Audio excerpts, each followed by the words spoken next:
नमस्कार दोस्तों। जैसा कि आज थंबनेल में आप लोगों ने देखा होगा, ये बात बिल्कुल सही है मेरे अकॉर्डिंग कि अगर दुर्योधन ने एक छोटी-सी गलती नहीं की होती, तो पांडव नहीं जीत पाते महाभारत का युद्ध। और बल्कि मैं ये कहूँ तो ज़्यादा उचित होगा कि अगर दुर्योधन ने वो गलती नहीं की होती, तो महाभारत का युद्ध ही नहीं होता और बहुत सारे लोगों की जान बच सकती थी। तो दुर्योधन से ऐसी क्या गलती हो गई थी? बहुत सारी गलतियाँ आप लोगों को दुर्योधन की पहले ही पता होंगी, लेकिन मैं आज आप लोगों को एक ऐसी गलती दुर्योधन की दिखाने जा रहा हूँ, जिसके बारे में आपने कभी सोचा नहीं होगा। लेकिन बीइंग अ लॉ स्टूडेंट आप लोगों को ज़रूर सोचना चाहिए। और दोस्तों मैं ऐसी स्टोरीज़ इसलिए सुना देता हूँ स्टोरी के थ्रू पढ़ा गया कॉन्सेप्ट कभी भूलते नहीं हैं, हमेशा याद है। तो आज की जो सेक्शन हम पढ़ने वाले हैं उसके पीछे का कॉन्सेप्ट वहाँ से मुझे समझ में आया, तो मैंने सोचा कि ये स्टोरी क्यों ना आप लोगों को समझा दी जाए। दोस्तों, मैं स्टोरीज़ को बनाने में, स्टोरीज़ को ढूँढने में काफ़ी समय लगाता हूँ, लेकिन आप लोग कमेंट करके नहीं बताते हैं कि आपको स्टोरी कैसी लगी, कॉन्सेप्ट कैसा समझ में आया, क्या आपका डाउट रह गया, आप कमेंट करके नहीं बताते। तो आप लोगों से मैं रिक्वेस्ट करूँगा कि आप मेरी मेहनत को थोड़ा एप्रिशिएट करेंगे, तो मुझे मोटिवेशन मिलेगा और आप कमेंट करके ज़रूर बताते रहें। तो चलो मैं लेकर चलता हूँ आज आपको अपनी स्टोरी जो महाभारत की कहीं न कहीं है। दोस्तों पांडु आपने सुना होगा, पांडु नाम हस्तिनापुर के राजा थे। भीष्म पितामह जी ने इनको राजा इसलिए बनाया था कि क्योंकि इनके बड़े भाई जो एक्चुअल में राजा का हकदार थे, लेकिन वो अंधे थे जन्म से ही और राजा के लिए एक दृष्टि का होना और बल्कि दूरदृष्टि का होना अति आवश्यक होता है। इसलिए भीष्म पितामह ने चुना कि पांडु को हस्तिनापुर का राजा बनाया जाए। और आप सब लोगों को पता ये भी होगा कि पांडु जी की जो शादी हुई, वो 2 पत्नियाँ थी उनकी, एक कुंती माता, एक माधुरी जी। और आप सब लोग ये भी जानते होंगे कि जब कर्ण का जन्म हुआ माता कुंती को, तो माता कुंती ने उनको नदी में बहा दिया था और फाइनली उनको एक सूत ने पाला और बाद में उनका नाम सूतपुत्र कहा गया। बाद में जो भी कहानियाँ रहीं, अब आप मुझे कमेंट करके ये बता सकते हैं क्या कि माता कुंती ने जब कर्ण को जन्म दे ही दिया था, तो उन्होंने नदी में क्यों बहाया उसको? ये सब आप लोग जानते भी हैं, तो इस पॉइंट पर मैं आपके कमेंट का ही इंतज़ार करूँगा। बाकी आगे बताता हूँ आप लोगों को कि जब माता कुंती छोटी थी, बचपन में इनके मामा ने इनको पाला था और इनके मामा के यहाँ पर ऋषि दुर्वासा एक बार पधारे, तो इनकी खातिर का काम, इनकी सेवा का काम, इनकी देखभाल का काम माता कुंती के मामा ने कुंती को दे दिया। छोटी थी, लगभग 14 साल की थी। तब उन्होंने ऋषि दुर्वासा जी का बहुत ध्यान रखा, अच्छी सेवा की और ऋषि दुर्वासा जी को कहा जाता है कि भगवान शिव के अवतार हैं। तो जब प्रसन्न हुए ऋषि दुर्वासा जी, तो उन्होंने माता कुंती को एक वरदान दिया और उसमें एक मंत्र दिया उनको और कहा कि जब-जब आप इस मंत्र को पढ़कर उसका उच्चारण करके किसी भी देवता का आह्वान करेंगे, तो आपको एक पुत्र की प्राप्ति हो जाएगी। ऋषि दुर्वासा जी तो ये कहकर चले गए, पर माता कुंती को कुछ विश्वास नहीं हुआ, तो उन्होंने इस मंत्र का ट्राई करने के लिए सोचा, तो ऐसे ही वो मंत्र बोलने के बाद सूर्य देवता का आह्वान किया। तो सूर्य देवता प्रकट हुए और माता कुंती के मना करने के बावजूद भी उनको सूर्य देव से पुत्र की प्राप्ति हुई, जो कर्ण बने बाद में। महारथी थे, आप सबको पता है। लेकिन माता कुंती ने समाज के डर से, वो समझ नहीं पाई कम उम्र होने के कारण कि उन्हें क्या करना चाहिए। समाज के डर से इस बच्चे को उन्होंने नदी में प्रवाहित कर दिया और जो इनका हुआ वो आगे की स्टोरी आप जानते हैं। बट ये ध्यान रखना है इस स्टोरी में कि ये जो जन्म हुआ था कर्ण का, अभी तक माता कुंती की शादी नहीं हुई थी। ये पॉइंट आप नोट करके रखिए। इसके बाद पांडु जी से माता कुंती की शादी हो जाती है और पांडु एक बार शिकार पर गए थे जंगल में, तो उन्होंने देखा कि दो, एक हिरन और एक हिरनी आपस में अपना मिलन कर रहे हैं और उनका शिकार करने के लिए तीर चला दिया और इसमें हिरनी को जाकर के तीर लगा। एक्चुअल में वो हिरन और हिरनी नहीं थे, एक्चुअल में वो किंदम ऋषि थे और उनकी वाइफ थी, जिन्होंने हिरन का रूप धारण करने के बाद वो प्रकृति का आनंद लेना चाहते थे और अपना वो मिलन कर रहे थे। तो ऐसे टाइम पर जब उनको उनकी पत्नी को तीर लगा तो वो अपने रूप में आ गए। और हालांकि पांडु जी को भी पछतावा हुआ काफी, उन्होंने कहा कि मुझे पता नहीं था, लेकिन फिर भी वो संत किंदम जी, उन्होंने पांडु को श्राप दे दिया और ये कहा कि जिस तरीके से तुमने हमको कष्ट दिया है और इस अवस्था में तुमने मेरी पत्नी का वध किया है, मैं तुमको श्राप देता हूं कि अगर आपने किसी भी स्त्री के साथ संभोग किया तो आपकी उसी समय मृत्यु हो जाएगी। ये श्राप पांडु को मिला और पांडु जी ने इस श्राप के कारण अपना जो राजा का अधिकार था वो छोड़ दिया और अपना हस्तिनापुर का मुकुट अपने बड़े भाई धृतराष्ट्र जी को पहना दिया। और उसके बाद इन्होंने डिसाइड किया कि मैं अब से आगे का जीवन साधु के रूप में व्यतीत करूंगा। अब क्वेश्चन ये आता है कि पांडु जी के कहा जाता है कि 5 पुत्र थे, जिनको 5 पांडव बोला जाता है। युधिष्ठिर, भीम, अर्जुन, नकुल, सहदेव। आप सब लोग जानते हैं, लेकिन बड़ी इंटरेस्टिंग बात मैं आज आप लोगों को दिखाना चाहता हूं जो आपने कभी सोची नहीं होगी। और लॉ यही कहता है दोस्तों कि वो जो किसी ने नहीं सोचा है आप वो सोचिए, आप उसको लॉजिकली एक्सप्लेन करिए, जहां मौका लगे आप वहीं एक्सप्लेन करिए। मुझे यूट्यूब पर मौका लगता है तो मैं आपको यूट्यूब पर ही एक्सप्लेन कर देता हूं। आपको मौका लगे कि कोर्ट में एक्सप्लेन करें तो लॉजिकली आप कोर्ट को एक्सप्लेन करिए, चाहे वो कोर्ट लोअर कोर्ट है, चाहे वो हाई कोर्ट है, चाहे वो सुप्रीम कोर्ट, आपको एक्सप्लेन करना चाहिए। तभी जाकर लॉ इवॉल्व होता है, नए नए कॉन्सेप्ट निकल कर आते हैं और तभी फिर उस जजमेंट में आपका नाम लिखा जाता है और धीरे धीरे आपका नाम फिर इतना बड़ा हो जाता है कि आपको स्वयं पता नहीं चलेगा कि आप कहां पहुंच गए। तो कॉन्सेप्ट यही है कि जो नहीं सोचता है कोई, वो आपको सोचना है। और मैं आज आपको वही एक एग्जांपल देने की कोशिश कर रहा हूं। अब यहां परेशानी ये थी, पांडु जी चाहते थे कि मुझे पुत्र हो, मैं पिता बनना चाहता हूं, लेकिन श्राप के कारण वो मिलन नहीं कर सकते थे अपनी पत्नियों से, इसलिए वो पिता भी नहीं बन पा रहे। अचानक से कुंती जी ने उनको, पांडु जी को, अपने वरदान के बारे में बताया। तो पांडु जी ने उनको आज्ञा दे दी कि तुम इस वरदान का प्रयोग करके मुझे पुत्र दे सकती हो। तो माता कुंती ने सबसे पहले धर्मराज, गॉड, देवता यम जी को उन्होंने याद करते हुए, स्मरण करते हुए उस मंत्र का उच्चारण किया और यम जी प्रकट हुए और एक पुत्र की प्राप्ति माता कुंती को हो गई, जिनका नाम युधिष्ठिर पड़ा और उनको धर्मराज युधिष्ठिर कहा जाता है। इसी प्रकार नेक्स्ट और दूसरा पुत्र पांडु जी को चाहिए था, तो माता कुंती ने इस बार पवन देवता को याद करते हुए उस मंत्र का उच्चारण किया और फिर भीम की उत्पत्ति, बलशाली भीम। उसके बाद फिर पांडु जी को पुत्र चाहिए था, तो माता कुंती ने इस बार इंद्र देवता का ध्यान करते हुए उस मंत्र का उच्चारण किया तो अर्जुन की प्राप्ति हुई। यहीं पर जो पांडु जी की दूसरी पत्नी थी माधुरी, उनको कहीं ना कहीं घृणा होने लगी कि अ, माता कुंती को 3 पुत्र और मुझे एक भी नहीं। तब उन्होंने पांडु जी से रिक्वेस्ट की कि आप कहिए ना कि माता कुंती मुझे भी वो मंत्र बता दें, मैं भी पुत्र चाहती हूँ।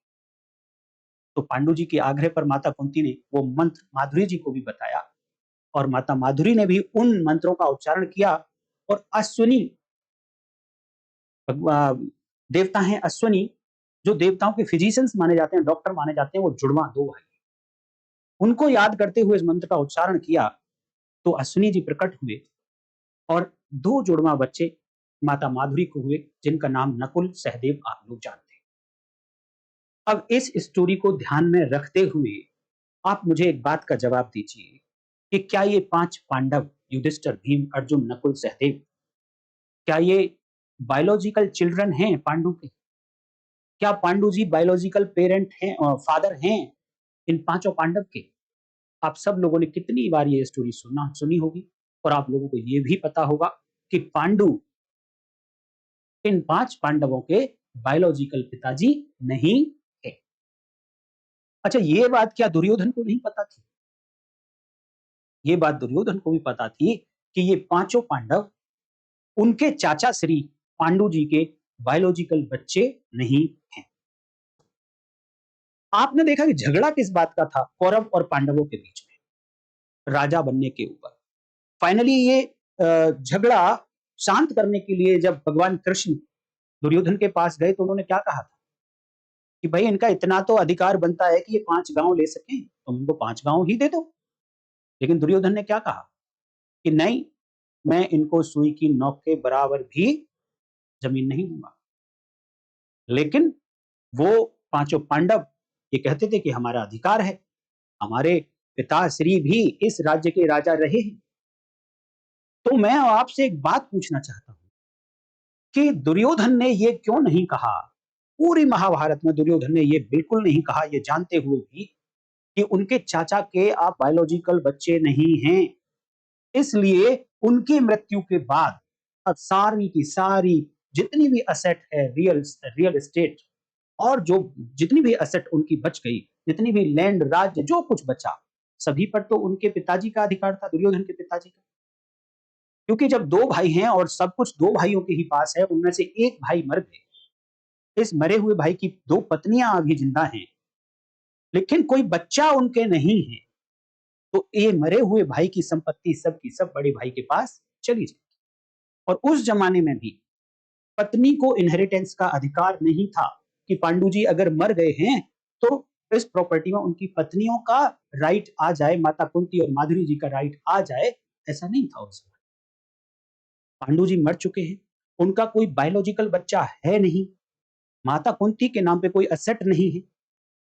तो क्या दुर्योधन ये नहीं कह सकता था कि आप तो मेरे चाचा के बच्चे ही नहीं हैं, तो आपका राइट कहां से आया? तो इस बात का जवाब क्या होता? क्या ये लीगल जवाब नहीं था? आप कमेंट करके बताइए।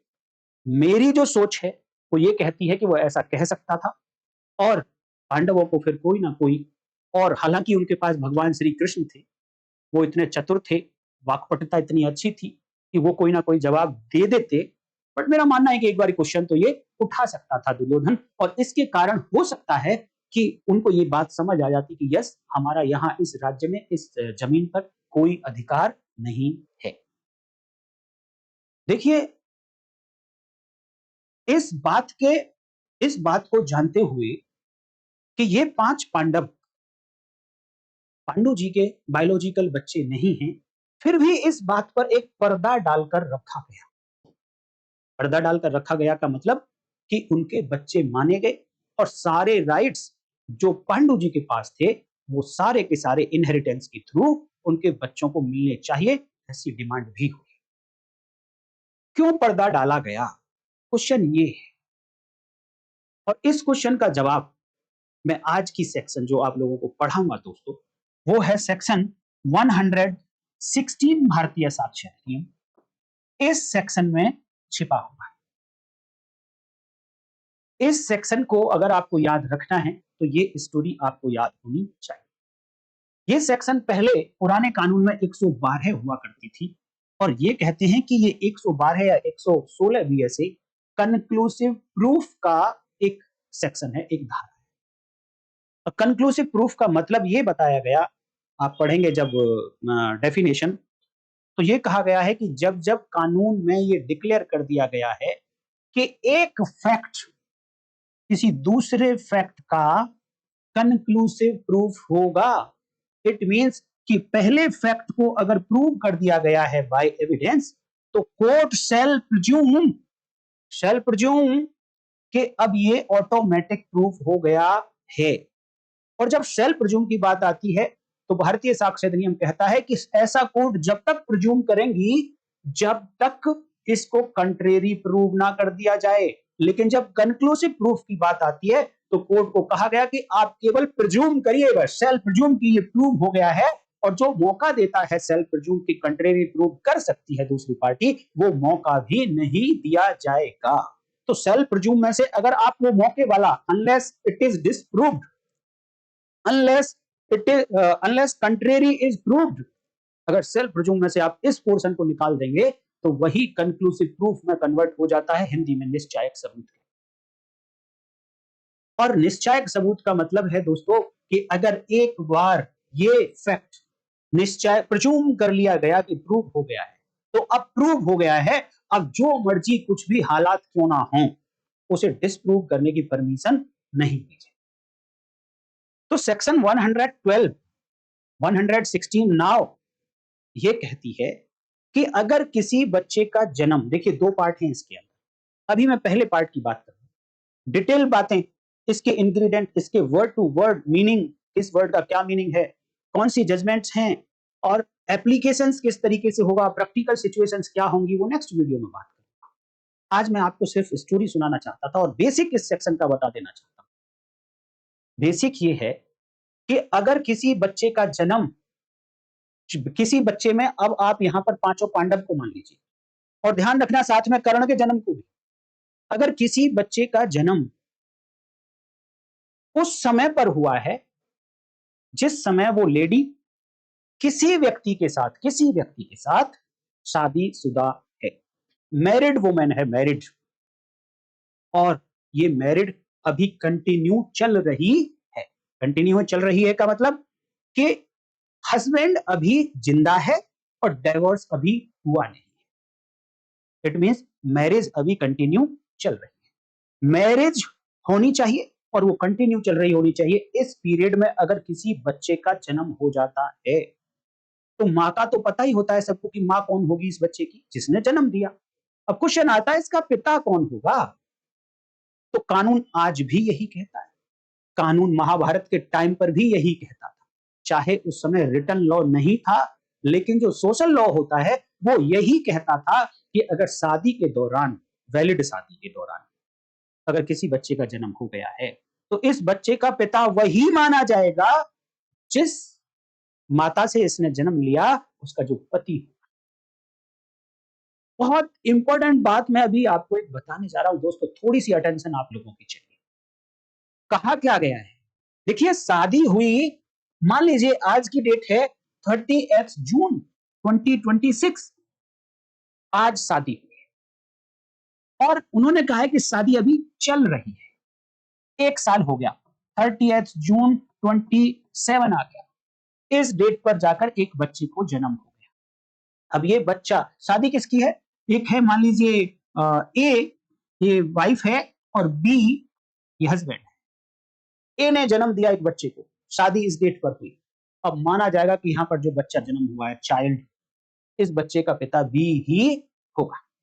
अब चाहे एक्चुअली ये बी इसका पिताजी है या नहीं, देखिए अडल्ट्री हमेशा से चलती आई है और मेरा ये मानना है कि अडल्ट्री हमेशा चलती भी रहेगी, कभी एंड नहीं हो सकती।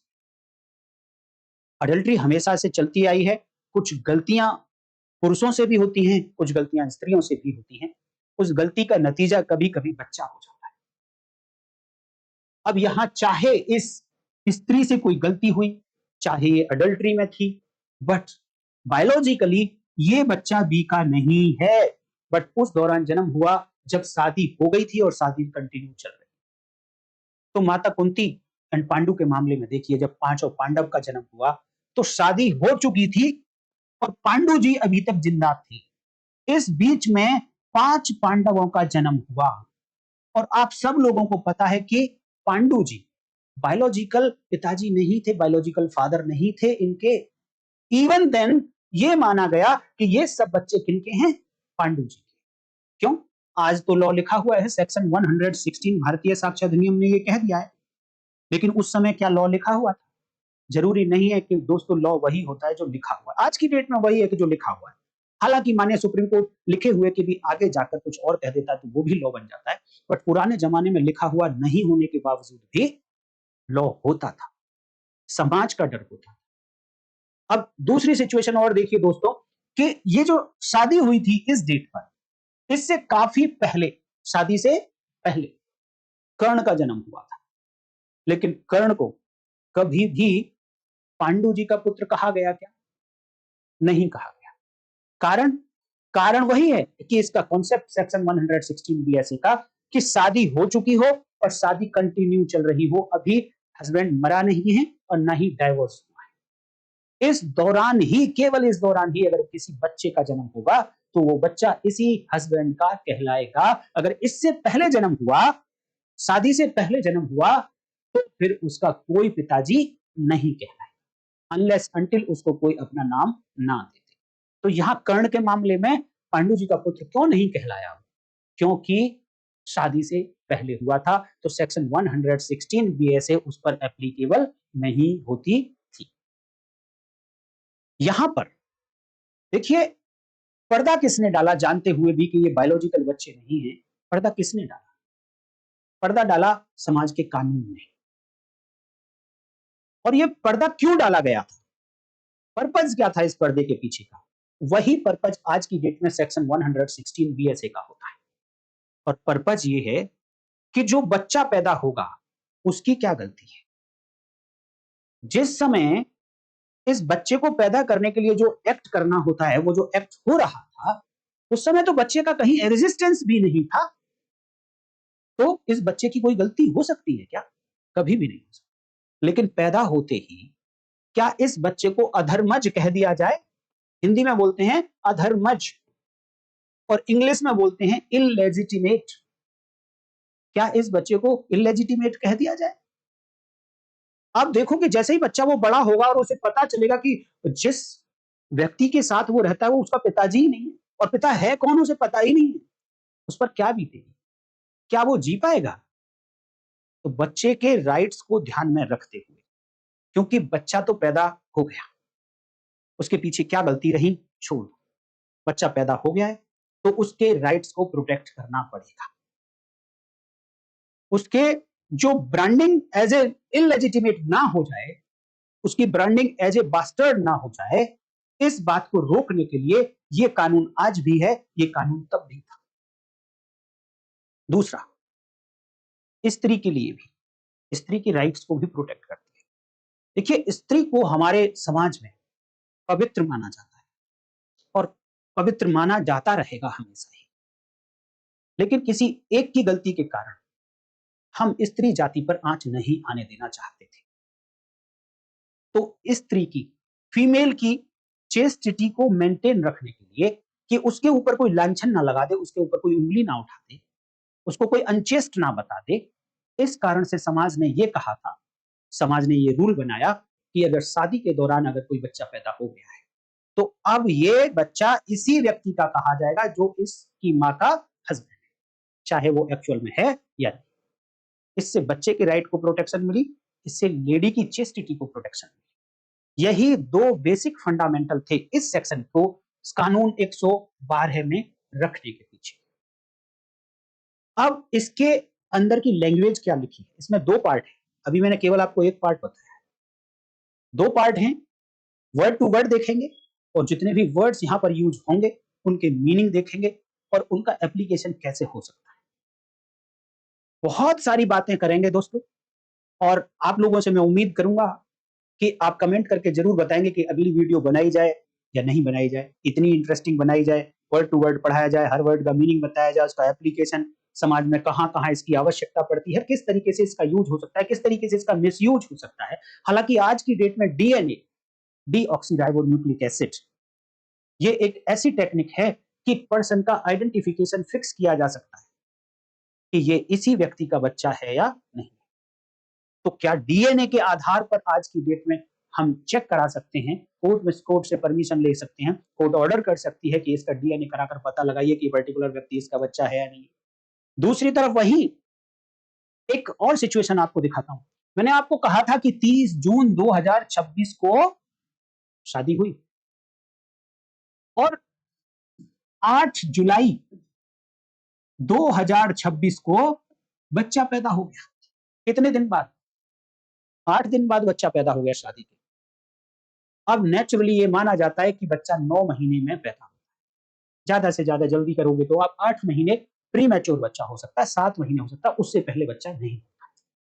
मोमनल लॉ में तो ये कहा जाता है कि अगर 6 महीने के अंदर अंदर बच्चा हुआ है तो फिर पिताजी उसका जिम्मेदार नहीं होगा, इस लेडी का हस्बैंड जिम्मेदार नहीं होगा, उसका बच्चा ये नहीं माना जाए। 6 महीने में बच्चा नहीं हो सकता, बट यहां पर केवल 8 दिन बाद, शादी के 8 दिन बाद बच्चा पैदा हो गया।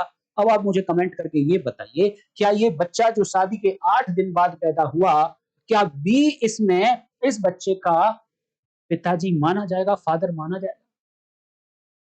डिटेल वीडियो, ऐसी ही बहुत सारी इंटरेस्टिंग बातें होंगी जो आपको प्रैक्टिकल लाइफ में और रोजमर्रा की जिंदगी में, इनहेरिटेंस के मामले में क्लेम करने के मामले में एनडी तिवारी का मामला आप लोगों ने सुना होगा। ऐसे बहुत सारे मामले डिस्कस करूंगा दोस्तों। तो उम्मीद करता हूं दोस्तों आज की वीडियो आपको अच्छी लगी होगी। इन्फॉर्मेशन तो मुझे नहीं पता कि आपको कितनी मिली है, बट कॉन्सेप्ट जरूर आपको समझ आ गया। अब मैं ये बताना चाहता हूं कि अगर दुर्योधन ने ये क्वेश्चन उठाया होता तो हो सकता है कि ये बात चलती कि उनको अधिकार नहीं दिया जाएगा, लेकिन यही कानून था जिस कानून के कारण दुर्योधन के मन में अगर बात आई भी होगी तो उसने सोचा होगा कि ये बात चलने वाली है नहीं, क्योंकि बच्चे का जन्म तो उस दौरान हुआ है ना जब शादी कंटिन्यूएशन में चल रही थी। तो अब बच्चे तो पांडु साहब के ही माने जाएंगे।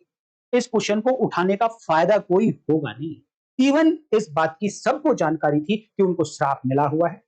जिस दिन वो इंटरकोर्स करेंगे उसी दिन उनकी डेथ हो जाएगी, और डेथ हुई भी। जिस दिन उन्होंने इंटरकोर्स किया उसी दिन उनकी डेथ हुई। सबको पता होने के बावजूद भी, दुर्योधन को पता होने के बावजूद भी ये क्वेश्चन नहीं उठा। उसके पीछे का कारण था यही कानून, सेक्शन 116। मैं ये एग्जांपल आप लोगों को इसलिए दिया कि दोस्तों आप लोगों को अपने हर केस को इसी तरीके से सोचना है कि जो कानून है वो कौन सी स्टोरी में किस तरीके से फिट होता है। और हिस्ट्री में भी जाकर आप देखा करिए कि आज का जो लॉ है वो हिस्ट्री में कहां कहां कनेक्ट होता है। ठीक है, कुछ लोग कहते हैं कि इसमें टाइम वेस्ट होता है। जुडिशरी के एग्जाम में भी ये किसी काम का नहीं है, ये हमारे सिलेबस में नहीं है। तो मैं आपको एक बात बता दूं दोस्तों कि आप जुडिशरी के सिलेबस को रट लीजिए। दो बातें होंगी। पहली बात, आप रट नहीं पाएंगे, आगे पढ़ते जाएंगे, पीछे भूलते जाएंगे। दूसरी बात कि अगर आपने रट भी लिया तो आज का जो जमाना चल रहा है ना, आजकल situation based question, practical situations बहुत हैंडल करने को आती है। ऐसे क्वेश्चंस आप लोगों से पूछे जाते हैं, आप रट कर इन क्वेश्चंस का जवाब नहीं दे सकते। अगर कॉन्सेप्ट पता है तो जो मर्जी क्वेश्चन पूछ लिया जाए आप जवाब देते हैं, और कॉन्सेप्ट ऐसी ही स्टोरीज से क्लियर होता है। तो जो लोग केवल और केवल बीए एलएलबी करने के बाद, या जो अपनी एलएलबी है उसे पूरी करने के बाद तैयारी करना शुरू करते हैं और ये कहते हैं अब हमें जुडिशरी का एग्जाम पास करना, तो उनके लिए भगवान मालिक है, वो कैसे करेंगे वो जाने। लेकिन मैं उन लोगों के लिए बता देता हूं जिन लोगों ने अभी अभी इसी साल बीए एलएलबी में एडमिशन लिया या 5 ईयर एलएलबी में एडमिशन लिया है। और आप दोस्तों, मैंने प्लेलिस्ट डाली हुई है भारतीय साक्ष्य अधिनियम की फुल कोर्स ऑफ बीएसए। ऐसे बच्चे उसको एक तरफ से देखना शुरू करें, और ऐसे मान लें कि जैसे आपको टीवी का शो आता है, हर रोज एक शो देख लीजिए, 30, 35, 40 मिनट की वीडियो, तो आप उसे रोज का रोज देख लीजिए। आपका जो जब भी पहली अटेम्प्ट आएगी, फर्स्ट अटेम्प्ट में आप गारंटेड जुडिशियल ऑफिसर होंगे, क्योंकि अगले आने वाले 7-8 साल में मैं ये कोर्स, आपको सारे कोर्स इसी तरीके से, इतने डिटेल से, इतने इंटरेस्टिंग तरीके से डेफिनेटली आप लोगों को मैं लीगल लैंप पर उपलब्ध करा दूंगा। तो आप लोग इस लीगल लैंप को सब्सक्राइब कर लीजिए, नोटिफिकेशन हिट करके रखिए, एक भी वीडियो मिस नहीं होनी चाहिए। हर वीडियो को सीक्वेंस में मैं बताने की कोशिश कर रहा हूं, तो सीक्वेंस आपसे मिस नहीं होनी चाहिए, क्योंकि एक वीडियो कभी कभी दूसरी वीडियो से साथ कनेक्टेड होती है। और भारतीय साक्ष्य अधिनियम में तो स्पेशली इंडियन एविडेंस एक्ट में स्पेशली एक सेक्शन दूसरी सेक्शंस के साथ कनेक्टेड हैं। अब मैं आपसे एक क्वेश्चन पूछूं कि ये बच्चा सी, ये बी का बच्चा है या नहीं, ये रेलेवेंट कौन सी सेक्शन में, आप बताइए जरा। रट के बैठे होंगे आप, तो जवाब दे दीजिए जरा मुझे। क्यों जरूरत पड़ गई रेलेवेंसी की? वो इसलिए जरूरत पड़ गई क्योंकि इसका प्रूफ देना है बी को कि सी मेरा बच्चा नहीं, और प्रूफ किसका दिया जाए? प्रूफ बोले तो, प्रूफ बोले तो एविडेंस के थ्रू रिजल्ट लेकर आना है। तो एविडेंस बोले तो ओरल एविडेंस या डॉक्यूमेंट्री एविडेंस, ये एविडेंस देनी है। लेकिन सेक्शन 3 भारतीय साक्ष्य अधिनियम क्या कहती है कि एविडेंस केवल रेलेवेंट फैक्ट या फैक्ट इन इशू के लिए दी जा सकती है। तो सेक्शन 3 के आधार पर पहले आपको यह बताना पड़ेगा कि ये फैक्ट जिसके लिए आप एविडेंस देना चाहते हैं ये रेलेवेंट भी है क्या? फैक्ट इन इशू है तो कोई बात नहीं, फैक्ट इन इशू नहीं है तो बताओ रेलेवेंट। अब आप मुझे बताइए कौन सी सेक्शन में रेलेवेंट है। मैं इंतजार कर रहा हूँ आपके कमेंट का। नेक्स्ट वीडियो में फिर मिलेंगे दोस्तों, तब तक के लिए नमस्कार, जय